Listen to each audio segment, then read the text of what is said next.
It's time to upgrade and max out my off-grid battery storage.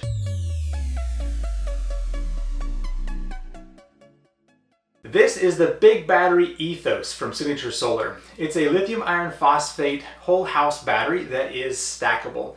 I currently have 20 kilowatt hours here in my space, and I have the potential for 30. And so today I'm going to be adding 2 more modules to make that 30 kilowatt hours of storage. So let's go ahead and unbox a single module, and then I will talk about how these things parallel together and how I'm going to get that extra storage space in my small utility closet right here. All right, let's step over here and unbox one of these modules. I ordered the parallel kit from Signature Solar. I'll have a link to that in the description down below with a $50 coupon code. So the kit comes with the 2 modules. It's 5 kilowatt hours and 5 kilowatt hours for a total of 10. It also comes with the data cable to connect between the 2 batteries, and it has a couple of the long cables that will allow this to parallel to my other batteries. So we'll be taking a look at those here in just a moment, and I will show you how I'm going to manage to get 3 stacks of batteries connected to a single inverter. In this box, I have the base. This gets set on the floor, and the smooth, flat side is going to be facing down, and the side that has these little rubber grommets will be facing upwards. The 2 small cables that are included with this we'll actually need here in just a moment. It has a check sheet for quality, and then let's go ahead and take a look at the battery. Communication cable and brackets to mount to the wall. I'm noticing something exciting. This is the updated version that has the metal side pieces on it. Let me get this up out of the box here. Let's take a tour around this battery module real quick before we get to the installation. This is the front panel, which is very smooth and blank. It's nice to have that for the pretty aesthetic. On the top there are rubber washers, and that allows for the next module to sit on top. On the bottom of the battery it has little indentions so that it can sit on those spots, and it just helps it to not slide around. So, all right, let me turn this to the side and we will take a close-up look at both of the sides. There's a single screw up here at the top of this side cover that allows you to remove the cover. We'll go ahead and unscrew that all the way, and this should slide forward and pop off. Be sure to keep track of that screw there. All right, so on this side we have a few things. The 2 orange over here are positive battery terminals. The 2 black ones are the negative battery, and they are the same point electrically. So the 2 orange are the same, the 2 black are the same. That's going to be important later for whenever we do a parallel on this battery. Right here in the middle is a breaker to turn this battery module off. I can unscrew the thumb screw there, push down on the plastic tab, and that will pop this case up, and you can access that breaker. I'm going to keep it off for just a moment. All right, and up here at the top there is a sticker for information. Lithium iron phosphate, 48 volt, 51.2 volts DC nominal voltage, rated capacity 100 amp hours, rated energy 5,120 watt hours. Here on the back you can see there are several screws going into the frame, and that just holds this case together. We won't have to access any of that. Just like the other side, it has a single screw that I'm going to be removing, so I can pull this case off as well. It should just slide forward. There we go. Now on this side, there is a ground screw up top which will link to the previous battery. There is a communication 1. You can unscrew this little plastic top, and it has an Ethernet port underneath. Here is a state of charge indicator. It's got 4 different LED lights to show the state of charge. There's a power on switch, and down here is the ID bit dip switch section. I will be accessing that here in just a moment so that we can set these to the correct battery position. And then down here is COM port 2, and that is the communication that will go down to the next battery in line. There's also a handle up top, which is very nice to have. It makes this pick up a lot easier. Now before we get to the install, let's take a look at the upgraded metal side piece that is included. It is still flat on the front. It does have the lines here in the middle of the plate, but the difference is there are knockouts at the top and bottom, which will allow some conduit to go into and have your wires coming out of. Other than that, it does still have the knockouts here at the top, although they are a bit more pronounced.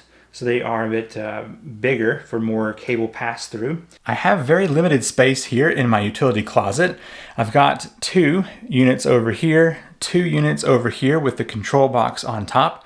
And so I'm actually going to be putting this second set of modules right here in front of this one, and I will use a strap to keep those from falling over since I don't have any wall space to attach to. Now the Big Battery Ethos is a very smart battery, and it would probably be fine if I brought in those 2 additional modules, paralleled everything, and connected it up to my inverter.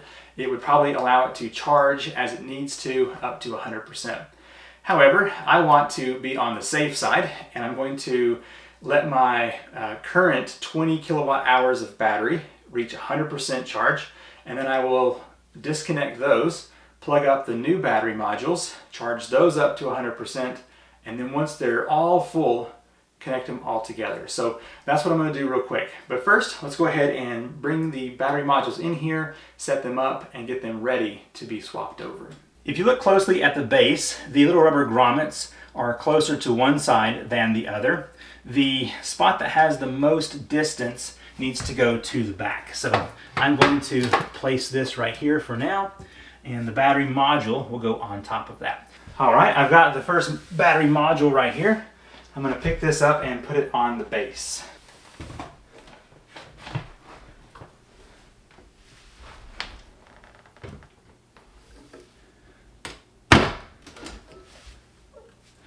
There we go, securely set on the base. The second battery is a bit more annoying because you have to pick it up higher. Ugh. I've actually put a third one on here in the past, and that one's a real challenge getting it all the way to the top. Remember the ID bit location that I mentioned earlier? Well, it's time to work with that. Don't forget this step or your battery won't work. In your manual, which you can download by PDF, you'll have a little chart like this.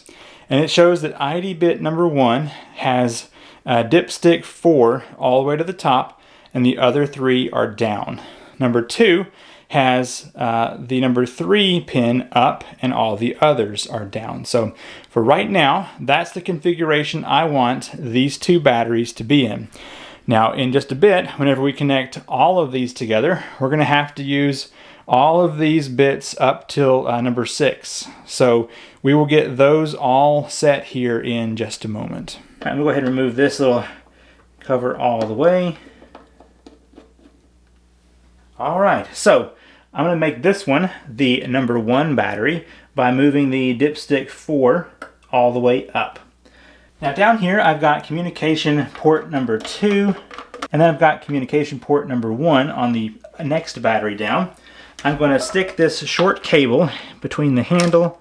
I'm going to get this connected down here. You will hear a little click. Get that tightened. And then come up here to the next one and get it attached up here.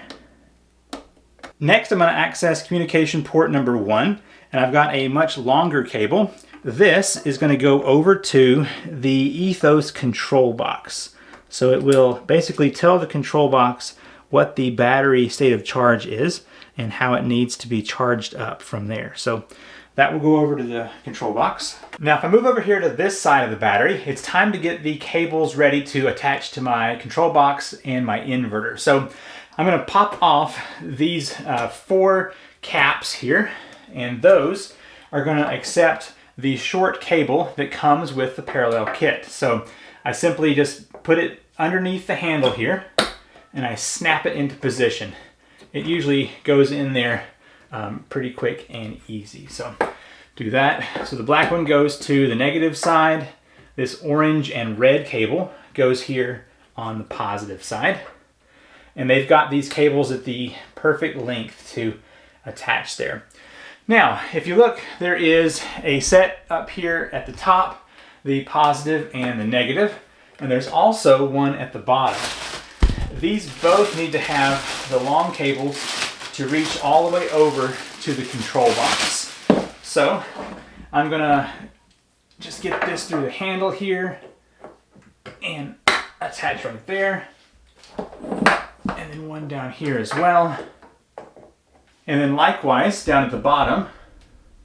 Now I'll be doing a little bit of a different configuration here whenever we get the additional 4 modules connected, but for now this will be a very simple 10K install that will parallel up to the control box. The inverter that I'm using is the EG4 18K.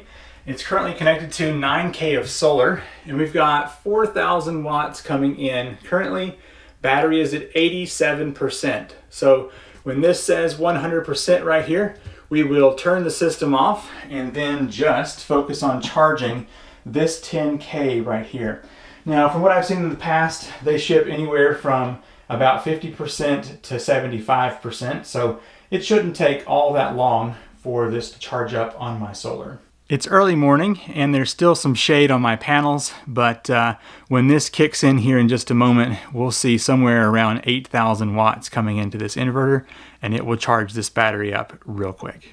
My battery has just reached 100%. Looks like we've got 80 watts or 50 watts just topping that thing off. So I'm gonna go ahead and shut off all of my solar.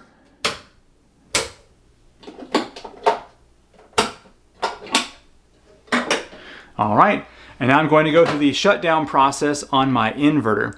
I've got a power station over here that I can run a light so we can work with our system. I've turned off the house load, and now I'm going to turn off the battery to my EG4. All right, no longer any power going to this unit. Give that a moment to totally shut down. There we go. The inverter is now off. Now I can go in here and make sure my battery is turned off. In order to do that, I need to be able to access the batteries, and I'm going to press the power buttons one by one, and they are kind of hard to see back here, so I'll do that without you. All of my battery modules are now turned off. I'm going to disconnect this power cable, which is going to my other battery over there. Just going to remove that and just stick it on the top for now. Same goes with the negative. And then I also want to disconnect the control box going to the battery down below here. Okay, and now the 2 cables that I added earlier that go to our new battery, I'm going to connect those down here.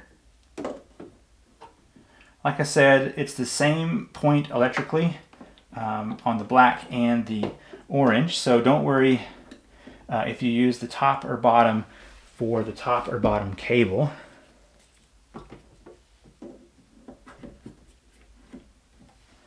Just make sure you have orange to orange and black to black. I now need to move over here and disconnect the communication cable that goes to the battery, and this communication cable that came from our new battery needs to be inserted.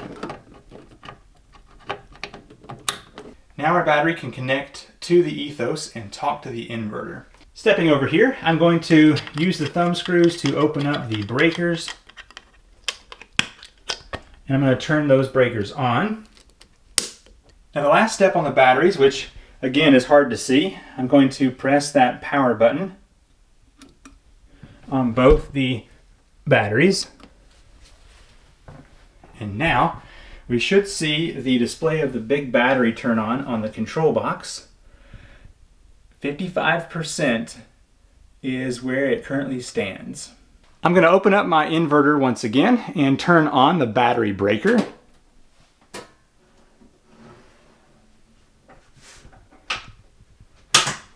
This is indicating 55%, which is exactly what we want it to. Now that I have the battery connected, the power is still off to the house on the AC side, but I'm going to go ahead and begin charging this unit by turning on the solar. So go ahead and get these 3 different arrays turned on. and we will hopefully see this battery charge up rather quickly. Let's see, we got 3,700 watts. There's 4,200. It will probably jump up there to over 6,000 watts pretty quick. There's 5,200. The battery has 99% on it, and there's about 500 watts coming in still to maximize that. I think I'm going to go ahead and call this and go ahead and get all of these batteries put together as a single unit. So let me go ahead and turn off the solar here, and we will begin combining this. Now the batteries do have to be in parallel, and so that means we have to make sure that there is basically 2 cables going to every battery. One on the top, one on the bottom, top, bottom, all the way through. So as far as the configuration goes, this is what I've got. The top of the control box is going to go behind this battery to the top of this one. And then it's got from the top down to the bottom and then down to the bottom once again. The bottom of this battery is going to come up to the top of this one. So then it will go top, down there, until it gets to the end where this will then skirt over and go to the bottom of that one, and then back on up until it gets back to the control board. So basically, all the cables will be connected from one battery to the next all the way through until it gets back to the control unit, and everything will be in parallel. I have all the batteries turned off and they are now ready to be combined together. Now I was looking in the manual and it does say that the communication port needs to be connected to the Ethos control box from the primary battery, which means I'm going to make this one number 1, number 2, number 3, number 4, number 5, and lastly number 6 up here. So let's go ahead and get my ID bits and make this one 1, 2, 3, 4, 5, 6. And that should give us everything we need to get these all connected together. Taking a look at the manual, ID bit number 6 has 1 down, 4 down, 2 and 3 are up. So if I move over here to the ID bit, hopefully you can see that. I want to have 1 down, 4 down, and then number 2 and number 3. Whoops, these things are small. There we go. 1 and 4 down, 2 and 3 up. That indicates that this battery is number 6.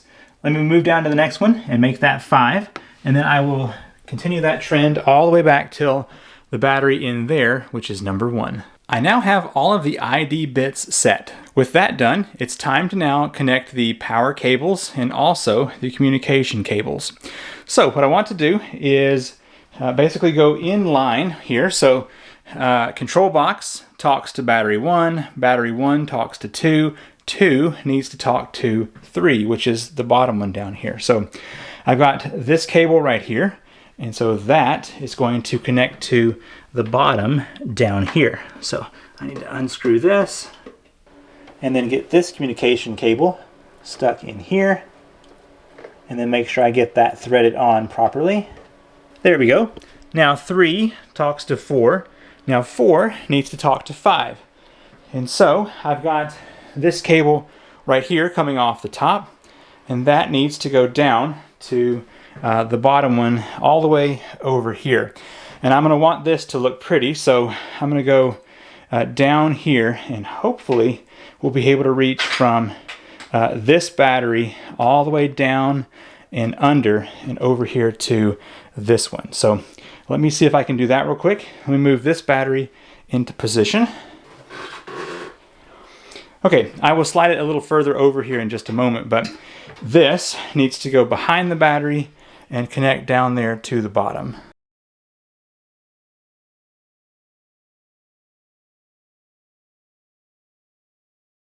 I connected the battery cable that was at number 6 back over here to the top of the control box, as you can see right here. I also was able to use a very short cable down here on the bottom to connect battery 2 to battery 3, and it is working well. And then finally, battery number 4 is going to the battery number 5, but I had to go down and around the front. I was really hoping that I could at the very least go up on the top or around the battery, but no, it's not quite long enough. And so that's what I'm gonna have to do right there. Maybe I'll just put something over that to cover it up. I'm also going to do a slight modification to some of the protective grates because like right down here, it's just not quite tall enough to go around that. And of course over here we've got this issue. So I will adjust those a little bit so that they will allow those cables to come through like that and over there as well. So, but I have turned the power back on and everything seems to be doing quite well. I've got the 600 amp hours on this, which we'll go into here and check it out.